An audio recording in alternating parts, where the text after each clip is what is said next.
ഇത് പകർച്ചവ്യാധി ആയതുകൊണ്ട് തന്നെ ഒരു സമൂഹത്തിൽ ഇത് വളരെ വേഗത്തിൽ പടരുന്നത് അറിഞ്ഞു കഴിഞ്ഞാൽ മാസ്ക് ധരിക്കുന്നത് നല്ലതാണ്. പ്രത്യേകിച്ചും ആൾ കൂടുന്ന സ്ഥലങ്ങളിൽ ചുമയ്ക്കുന്ന സമയത്തോ അല്ലെങ്കിൽ തുമ്മുന്ന സമയത്തോ നമ്മുടെ കൈകളിൽ നിന്നൊക്കെ അങ്ങോട്ടും ഇങ്ങോട്ടും പകരാം. WHO ഡാറ്റ പ്രകാരം ഓരോ വർഷവും 30 മുതൽ 50 ലക്ഷം ആളുകൾക്ക് ഈ അസുഖം മിനിമം വരാറുണ്ട്. ലോകമെമ്പാടും ഇപ്പോഴും പടർന്നു പിടിക്കുന്ന ഒരു അസുഖമാണ് ഇൻഫ്ലുവൻസ എന്ന് പറയുന്നത്. ഇൻഫ്ലുവൻസ എ ഉണ്ട്, ഇൻഫ്ലുവൻസ ബി ഉണ്ട്. എല്ലാ ഒരു സീസണിലും ഈ ഇൻഫ്ലുവൻസ മിക്ക ആളുകളിലും അഫക്റ്റ് ചെയ്യുന്നുണ്ട്. ഇൻഫ്ലുവൻസയെ കുറിച്ച് വളരെ വ്യക്തമായിട്ട് നമ്മൾ മനസ്സിലാക്കണം. എന്തൊക്കെയാണ് ഇതിൻ്റെ ലക്ഷണങ്ങൾ, എങ്ങനെ നമുക്ക് ഇതിനെ പ്രതിരോധിക്കാം, അതുപോലെ ഗർഭിണികൾക്ക് വന്നു കഴിഞ്ഞാൽ എന്ത് മരുന്നാണ് കഴിക്കേണ്ടത്, ഇതിൻ്റെ കോംപ്ലിക്കേഷൻസ്, അതുപോലെ ഇത് വരാതിരിക്കാനുള്ള വാക്സിൻ, ഇത്തരം കാര്യങ്ങളാണ് ഞാൻ ഈ ഒരു വീഡിയോയിലൂടെ സംസാരിക്കുന്നത്. അപ്പോൾ ആദ്യമായിട്ട് നമ്മുടെ ഇൻഫ്ലുവൻസ എന്ന് പറഞ്ഞാൽ നമ്മൾ സാധാരണ പറയുന്ന ഫ്ലൂ എന്നാണ് പറയുന്നത്. അപ്പോൾ ഫ്ലൂ എന്നൊക്കെ പറഞ്ഞ് വളരെ ലൈറ്റ് ആക്കേണ്ട ഒരു അസുഖമാണെന്ന് എനിക്ക് പറയാനായിട്ട് കഴിയില്ല. കാരണം വളരെ ക്രിട്ടിക്കൽ ആയിട്ടുള്ള പേഷ്യൻസിനും നമ്മൾ ഇടയ്ക്കിടയ്ക്ക് ഫ്ലൂ ബാധിച്ച് വരാറുണ്ട്. ഏകദേശം ഒരു 10 വർഷങ്ങൾക്ക് മുമ്പ് നമുക്ക് ഈ ഫ്ലൂ ബാധിച്ച് രോഗികൾ വന്നു കഴിഞ്ഞാൽ ശരിക്കും വളരെ പേടിയായിരുന്നു, വളരെ ക്രിട്ടിക്കൽ ആകാറുണ്ടായിരുന്നു. പ്രത്യേകിച്ചും പ്രായമുള്ള ആളുകൾക്കും മറ്റ് അസുഖമുള്ള ആളുകൾക്കും വന്നു കഴിഞ്ഞാൽ മരണം വളരെ കോമൺ ആയിരുന്നു. അത്ര ഡേഞ്ചറസ് ആയിട്ടുള്ള സാധനമാണ്. ചെറിയ ചുമയായിട്ട് നമ്മൾ തുടങ്ങും, പിന്നെ പനിയായിട്ട് തുടങ്ങും, പിന്നെ ശരീരം തളർന്നു പോകും, പിന്നെ അത് സാധാരണ ഇതിന് റെസ്പിറേറ്ററി ഇൻഫെക്ഷൻ ആയിട്ട് ജലദോഷം എന്നൊക്കെ പറയും. പക്ഷെ ചില ആളുകൾ വളരെ ക്രിട്ടിക്കൽ ആകാറുണ്ട്. ഇപ്പോൾ ഇൻഫ്ലുവൻസ സത്യം പറഞ്ഞു കഴിഞ്ഞാൽ നമ്മളങ്ങനെ ഒരു സാധാരണ ജലദോഷമായിട്ട് എടുക്കരുത്, വളരെ കാര്യമായിട്ട് ശ്രദ്ധിക്കേണ്ട ഒരു കാര്യമാണ്. കാരണം ലോകമെമ്പാടും വർഷങ്ങളായിട്ട് ഇത് ലക്ഷക്കണക്കിന് ആളുകൾക്ക് ബാധിക്കുകയും ഒരു ആയിരക്കണക്കിന് ആളുകൾ മരണപ്പെടുന്ന അസുഖമാണ്. അപ്പോൾ അതുകൊണ്ട് തന്നെ ഇത് വളരെ കാര്യമായിട്ട് എടുക്കുക. ഇപ്പോൾ ഇൻഫ്ലുവൻസ നേരത്തെ പറഞ്ഞതുപോലെ എ ഉണ്ട്, ബി ഉണ്ട്, പിന്നെ സിയും ഡി ഒക്കെ ഉണ്ട്. പക്ഷേ എയും ബിയും ആണ് ഏറ്റവും കോമൺ. 1918 സ്പാനിഷ് ഫ്ലൂ ശരിക്കും 5 കോടി ആളുകൾ മരണപ്പെട്ടെന്നാണ് പറയുന്നത്. ചരിത്രത്തിലെ ഏറ്റവും വലിയൊരു പാൻഡമിക് ആയിട്ടാണ് അത് പറയുന്നത്. 2009 ഇതുപോലെ സ്വൈൻ ഫ്ലൂ H1N1 ലോകമെമ്പാടും പകർന്നായിരുന്നു. ഓക്കെ, ആ സമയത്തും വലിയ നമ്മൾ പേടിച്ചൊരു അവസ്ഥയാണ്. വൈറസ് ആക്ച്വലി വർഷം തോറും മ്യൂട്ടേഷൻ സംഭവിക്കുന്നുണ്ട്. ആൻറ്റിജനിക് ഡ്രിഫ്റ്റ് എന്ന് പറഞ്ഞാൽ ചെറിയ മാറ്റങ്ങൾ ഉണ്ടായിട്ടാണ് സീസണൽ ഫ്ലൂ ഉണ്ടാകുന്നത്. ആൻറ്റിജനിക് ഷിഫ്റ്റ് ഉണ്ടായാൽ വലിയ മാറ്റം സംഭവിച്ചിട്ടാണ് പാൻഡമിക് ഉണ്ടാകുന്നത്. അപ്പോൾ ഇപ്പോൾ നമ്മൾ മിക്കവാറും ഉണ്ടാക്കുന്നത് ആദ്യം പറഞ്ഞ സാധനമാണ്. ഇടയ്ക്കിടയ്ക്ക് ഇങ്ങനെ ചെറിയ ചേഞ്ചസ് ഉണ്ടായിട്ടാണ് സീസണൽ ഫ്ലൂ ഉണ്ടാകുന്നത്. ഇപ്പോൾ കോമൺ ആയിട്ടുള്ള ലക്ഷണം എന്ന് പറഞ്ഞാൽ പനി, തലവേദന, കണ്ണുവേദന, പേശിവേദന, വരണ്ട ചുമയായിരിക്കും, പിന്നെ തളർച്ച, പിന്നെ ജലദോഷം വരിക, അതുപോലെ മണം ചെറിയ ബുദ്ധിമുട്ടുണ്ടാകുക. അത് കഴിഞ്ഞിട്ട് സെക്കൻഡറി ഇൻഫെക്ഷൻ ചില ആളുകൾക്ക് വരാറുണ്ട്. അപ്പോഴാണ് നമ്മൾ മഞ്ഞ കബോഗമായിട്ട് വരുന്നത്. പിന്നെ ചില ആളുകൾക്ക് ഛർദിയും വയറിളക്കവും വരാറുണ്ട്. പ്രത്യേകിച്ചും കുട്ടികളിലാണ് അത് കാണാറുണ്ട്. മുതിർന്നവർക്ക്, അതായത് ഒത്തിരി പ്രായമുള്ളവർക്ക് സെക്കൻഡറി ന്യൂമോണിയ വന്ന് ഹോസ്പിറ്റലിൽ അഡ്മിറ്റ് ആകാറുണ്ട്. അങ്ങനെ വരുമ്പോഴാണ് അത് കുറച്ചുകൂടെ ക്രിട്ടിക്കൽ ആവുന്നത്. കുട്ടികൾക്ക് ഇത് വന്നു കഴിഞ്ഞാൽ എന്താ പ്രശ്നം? അവരുടെ ഇമ്മ്യൂണിറ്റി പൂർണ്ണമായിട്ടും വളർന്നിട്ടില്ല. അതുകൊണ്ട് തന്നെ കുട്ടികൾക്ക് വന്നു കഴിഞ്ഞാൽ നമ്മൾ കുറച്ച് ദിവസം ധാരാളം വെള്ളം കൊടുത്തും ആഹാരമൊക്കെ കൊടുത്ത് സപ്പോർട്ട് ചെയ്യണം. അതുപോലെ പ്രായം കൂടിയ ആളുകൾ, 65 വയസ്സ് കഴിഞ്ഞ ആളുകൾ, അല്ലെങ്കിൽ പ്രതിരോധ ശക്തി വളരെ കുറവുള്ളവർ, ക്യാൻസർ രോഗികൾ, കിഡ്നി മാറ്റിവെച്ചിട്ടുള്ള അല്ലെങ്കിൽ ലിവർ മാറ്റിവെച്ചിട്ടുള്ള ആളുകൾക്ക് വളരെയധികം ശ്രദ്ധിക്കണം. ഇത് വരാതിരിക്കാൻ മാക്സിമം ശ്രദ്ധിക്കണം. ഇത് പകർച്ചവ്യാധി ആയതുകൊണ്ട് തന്നെ ഒരു സമൂഹത്തിൽ ഇത് വളരെ വേഗത്തിൽ പടരുന്നത് അറിഞ്ഞു കഴിഞ്ഞാൽ മാസ്ക് ധരിക്കുന്നത് നല്ലതാണ്. പ്രത്യേകിച്ചും ആൾ കൂടുന്ന സ്ഥലങ്ങളിൽ ചുമയ്ക്കുന്ന സമയത്തോ അല്ലെങ്കിൽ തുമ്മുന്ന സമയത്തോ നമ്മുടെ കൈകളിൽ നിന്നൊക്കെ അങ്ങോട്ടും ഇങ്ങോട്ടും പകരാം.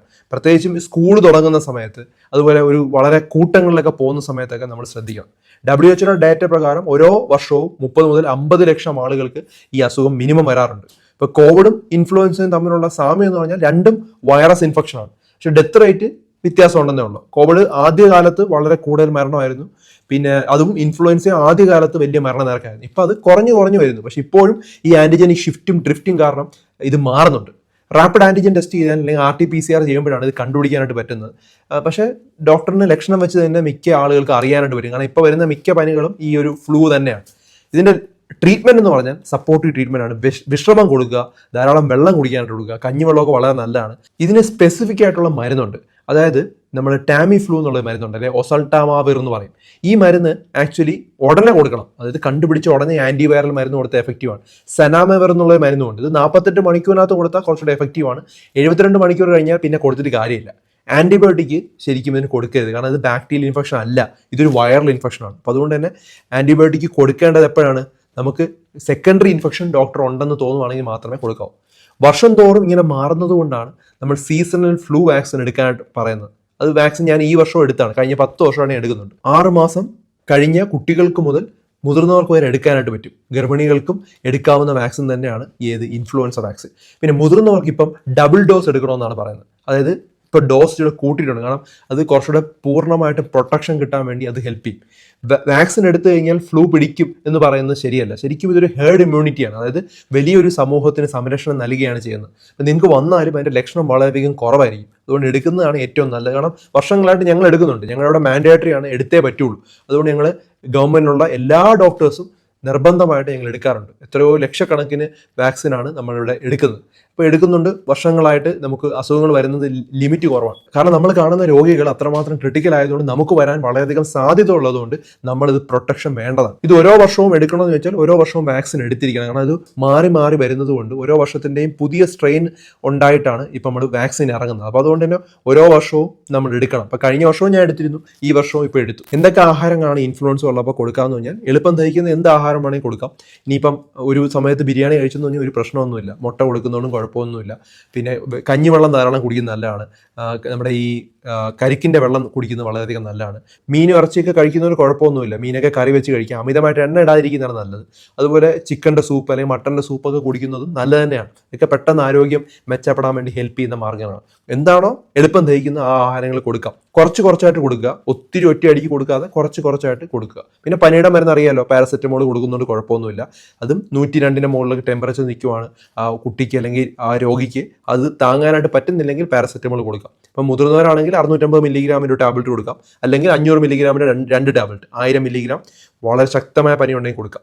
കുട്ടികളാണെങ്കിൽ 10 മില്ലിഗ്രാം പെർ കിലോഗ്രാമാണ്. അതായത് ഒരു 15 കിലോ ഉള്ള ഒരു കുട്ടിയാണെങ്കിൽ 150 മില്ലിഗ്രാമാണ് ഒരു സമയത്ത് കൊടുക്കേണ്ട ഡോസ്. അങ്ങനെ നമുക്ക് 4 പ്രാവശ്യം കൊടുക്കാം. ഓക്കെ, 4 പ്രാവശ്യമാണ് മാക്സിമം കൊടുക്കാൻ പറ്റുന്നത്. ഇനി അതിലും കൂടുതൽ പനി നിൽക്കുന്നുണ്ടെങ്കിൽ നമ്മൾ നനച്ച് നമ്മുടെ കക്ഷത്തിലും തൊടയിടയൊക്കെ തുടച്ചു കൊടുക്കുക. അതുപോലെ തന്നെ ക്ലോസ് ആയിട്ട് മോണിറ്റർ ചെയ്യുക. പനിയുടെ അപകട സൂചനകളൊക്കെ ഞാൻ ഡീറ്റെയിൽ ആയിട്ടൊരു വീഡിയോ ചെയ്തിട്ടുണ്ട്, എന്തൊക്കെയാണ് ശ്രദ്ധിക്കേണ്ടത്. നമ്മൾ വയറിൻ്റെ സ്പീഡ് നമ്മൾ ശ്രദ്ധിക്കണം, അതുപോലെ പനി നിൽക്കുന്നില്ലെങ്കിൽ ശ്രദ്ധിക്കണം, ഛർദിലുണ്ടാവുന്നുണ്ട് അങ്ങനെ ഉണ്ടെങ്കിൽ ശ്രദ്ധിക്കണം. ഓക്സിജൻ ലെവൽ നോക്കുമ്പോൾ പൾസ് ഓക്സിമീറ്ററിൽ 94% താഴെയാണ് ഓക്സിജൻ ലെവലാണെങ്കിൽ അതൊക്കെ നമ്മൾ അപകട സൂചനകളായിട്ട് പറയും. ഇതിൽ ഏതെങ്കിലും ഉണ്ടെങ്കിൽ, അതുപോലെ നമുക്ക് ശ്വാസം എടുക്കാൻ തടസ്സം ഉണ്ടാകുക, നാക്കിലോ അതുപോലെ മൂക്കിലോ കളർ ചേഞ്ച് ഉണ്ടാവുക, ബ്ലൂ കളറിലൊക്കെ ചേഞ്ച് ഉണ്ടാവുന്നുണ്ടെങ്കിലും ശ്രദ്ധിക്കേണ്ട കാര്യങ്ങളാണ്. ഇതൊക്കെയാണ് അപകട സൂചനകൾ. ഇനി ഇത് വരാതിരിക്കണമെങ്കിൽ നമ്മൾ കോവിഡ് ചെയ്ത സമയത്തുള്ള കാര്യങ്ങളൊക്കെയാണ്. ചുമക്കുന്നതും തുമ്മുന്ന സമയത്ത് നമ്മൾ കൈ ഇങ്ങനെ പൊത്തി തുമ്മുക, അതുപോലെ കൈ കഴുകിയതിന് ശേഷം മാത്രമേ ആഹാരം കഴിക്കാവൂ. ഇടയ്ക്കിടയ്ക്ക് മുഖത്തുകൊണ്ട് കൈ വയ്ക്കരുത്. ഒരാൾക്ക് അസുഖം വന്നു കഴിഞ്ഞാൽ പിന്നെ ആ ഒരാളുടെ അടുത്തിരുന്ന് കഴിഞ്ഞാൽ നിങ്ങൾക്ക് അസുഖം വരാൻ സാധ്യത കൂടുതലാണ്. ഇപ്പോൾ ഇൻഫ്ലുവൻസ ഒരു സാധാരണ ഒരു രോഗമല്ല. വർഷം തോറും ഇതിന് ലക്ഷണങ്ങൾ ചെറിയ മാറ്റങ്ങൾ വരാറുണ്ട്. ആശുപത്രിയിൽ ചില രോഗികൾ വളരെ സിക്കാവാറുണ്ട്. ഞാൻ ഈ പറഞ്ഞതുപോലെയാണ് കാര്യങ്ങൾ ശ്രദ്ധിക്കേണ്ടത്. ഇപ്പം നിങ്ങളുടെ കുട്ടികൾക്ക് ഇങ്ങനെ ഒരു അസുഖം ഉണ്ടെങ്കിൽ, നിങ്ങളുടെ മുതിർന്ന ആളുകൾ വീട്ടിലുണ്ടെങ്കിൽ ആ കുട്ടിയെ വീട്ടിൽ നിന്ന് ഐസൊലേറ്റ് ചെയ്യുക, അല്ലെങ്കിൽ ആ ഒരു പ്രായമുള്ള ആളുകളെ ഇത് മാറ്റണം. അല്ലെങ്കിൽ അവർക്കൂടെ അസുഖം വളരെ വേഗത്തിൽ വരാം, വളരെ പെട്ടെന്ന് ഇത് പടരാം. അപ്പോൾ നമ്മുടെ ആരോഗ്യം നമ്മുടെ കയ്യിൽ തന്നെയാണ്. നമ്മുടെ ചെറിയ തീരുമാനങ്ങളാണ് ഇത്തരത്തിലുള്ള അസുഖങ്ങളെ നമുക്ക് തടയാനായിട്ട് ഹെൽപ്പ് ചെയ്യുന്നത്. നിർബന്ധമായിട്ടും ഇത്തരം ഇൻഫ്ലുവൻസ ഉള്ള ആളുകളുമായിട്ട് അടുത്ത് ഇടപഴകുന്നുണ്ടെങ്കിൽ ഉറപ്പായിട്ടും വാക്സിൻ എടുത്തിരിക്കുക. പ്രത്യേകിച്ചും പ്രായമുള്ള ആളുകളോ മറ്റു അസുഖങ്ങളുള്ള ആളുകളൊക്കെ ഈ വാക്സിൻ എടുത്തു വെച്ചിരിക്കുന്നത് നല്ലതാണ്. ഇപ്പോൾ ഇൻഫ്ലുവൻസയെ കുറിച്ച് വളരെയധികം വ്യക്തമായിട്ട് മനസ്സിലായാലോ, ധാരാളം ആളുകളുടെ അറിവിലേക്ക് ഇത് ഷെയർ ചെയ്ത് കൊടുക്കുക. അപ്പോൾ ഇത് വളരെ യൂസ്ഫുൾ ആയിട്ടുള്ള ഒരു വീഡിയോ ആണ്, മറ്റുള്ളവർക്ക് ഷെയർ ചെയ്ത് കൊടുക്കുക.